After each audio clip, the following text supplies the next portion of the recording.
Aqui da Zona Mista, Rubens Menin falando.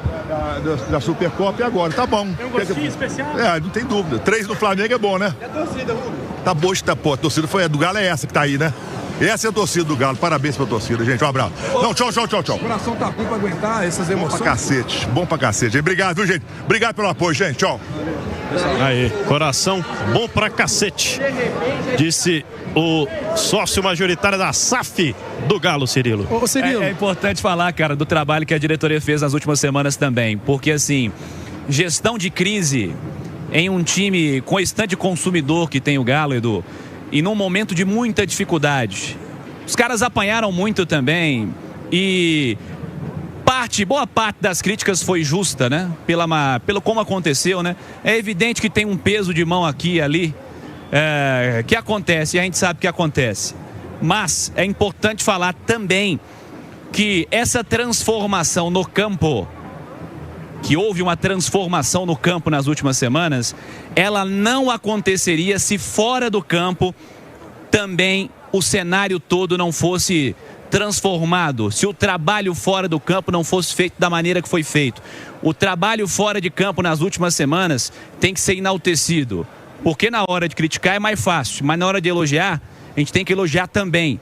O trabalho das últimas semanas fora de campo também é responsável por colocar o Galo nas quartas de final da Copa do Brasil, eliminando o Flamengo numa noite histórica na Arena MRV, Edu. A gente ia falar do futebol, mas foi importante essa última palavrinha do Rubens Menin, que é um dos donos do Atlético, é o dono do Atlético, né, a família Menin, e eu concordo muito com você. O Atlético olhou para o próprio umbigo, né? Olhou para os próprios problemas, o Atlético não terceirizou, ouviu muita coisa calado, muitas críticas justas, outras extremamente exageradas, né?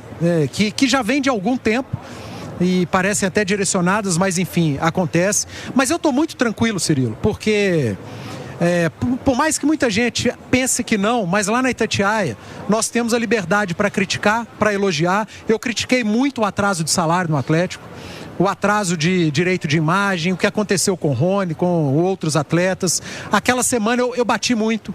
Eu critiquei muito o departamento de futebol do Atlético por não utilizar jogador que estava disponível quando precisava de utilizar. Eu tenho liberdade para criticar, mas eu faço com respeito, né? É diferente fazer com respeito. E eu tenho liberdade para elogiar. A diretoria do Atlético olhou para o próprio umbigo, bateu no peito, resolveu os problemas internamente, quieta, foi lá, não foi para microfone bater boca com ninguém, resolveu os problemas, pagou o que tinha que pagar, acertou com os atletas, reforçou o time. Hoje em campo tinha Dudu, Alexander, Biel, uma turma que chegou agora. Os reforços entraram em campo, assim como o Flamengo.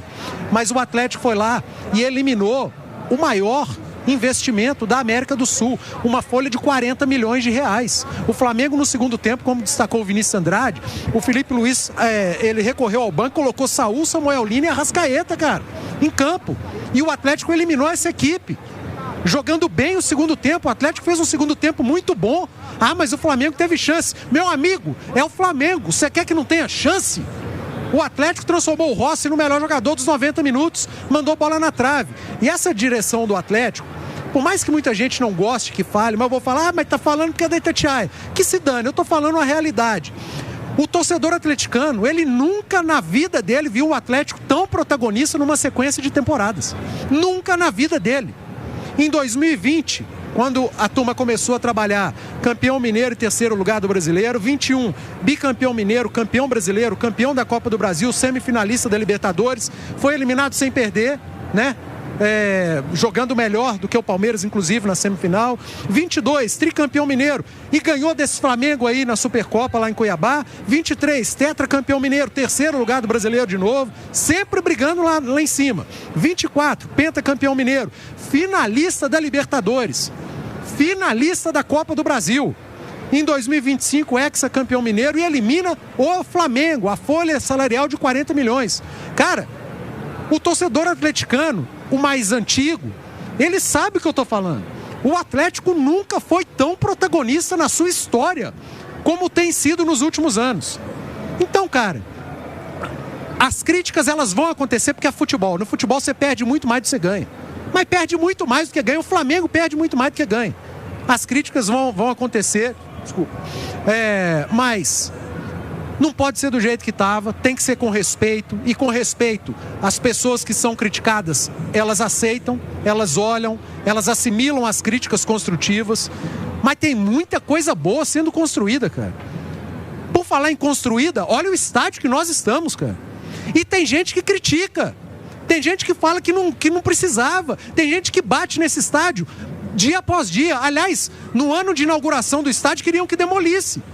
Cara, o Palmeiras levou 5, 6 anos para fazer o estádio dele andar. O Atlético também vai levar. Então, cara, tem coisa errada? Aconteceu, principalmente nessa temporada. Pô, em 5 anos, atrasou salário ali 2, 3 meses. Acontece, as críticas vieram.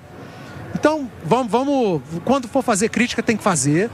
Em futebol, as críticas, elas são uma realidade. Mas as críticas construtivas, principalmente, cara. Tem muita gente passando do tom e não é por aí. Então, cara, é destacar o trabalho que foi feito nessa semana, como você destacou, de assumir os problemas e que erraram dentro do Atlético esse ano, erraram. Talvez pegaram uma parte da grana, o fluxo de caixa, e usaram de maneira equivocada, porque o foco tem que ser pagar em dia, acertar, para não ter problema na hora do mercado, para não perder credibilidade. Mas os caras entenderam, assumiram e pagaram. E o Atlético, a partir de agora, começa a colher frutos, porque está melhorando no Brasileiro. Eliminou o Flamengo na Copa do Brasil, avançou na Sul-Americana. Semana que vem tem Sul-Americana mata-mata contra Argentino aqui na Arena MRV. Olha o Atlético nas 3 competições, cara. O Atlético segue nas 3 competições e foi ex-campeão estadual. Então, tem que criticar sim, mas com respeito, crítica construtiva, sem exagero, e tem que elogiar também. E aqui, eu pelo menos, e meus companheiros aqui, nós batemos muito, cara, batemos muito mesmo, mas a gente tem que elogiar também, independentemente da casa que a gente trabalha. As coisas no Atlético, elas saíram do trilho em determinado momento nessa temporada e voltaram, cara.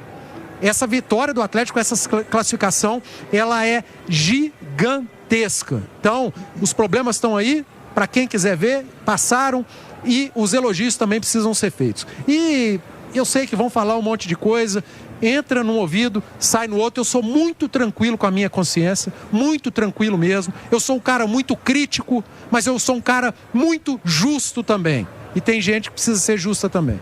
Eu também tenho um total de zero preocupação com quem tenta jogar contra, né? Tenta jogar contra o profissional, né? Tem muita gente que aproveita também para tentar jogar contra a ética de quem está falando aqui no microfone, né? E isso é uma coisa realmente muito séria, que eventualmente incomoda, mas a gente sabe como é que funcionam uns e outros aí. E é importante lembrar, né? Dirigente acerta e erra. Dirigente vai contratar um jogador que vai dar errado. O cara que é uma certeza vai chegar aqui e não vai jogar. Dirigente vai fazer um planejamento e o planejamento vai dar errado. Aconteceu.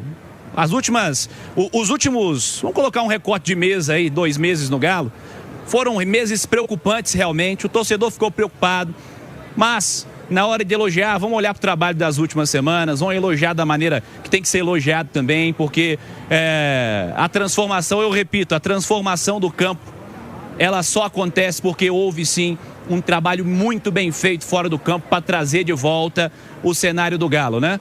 É claro que tem gente aí que participou do processo em que o Galo se complicou demais, inclusive financeiramente, vou utilizar essa palavra, né? De gente que participou de um processo antigo. Galo Cuca teve graves problemas financeiros e hoje tenta jogar contra, inclusive na imprensa.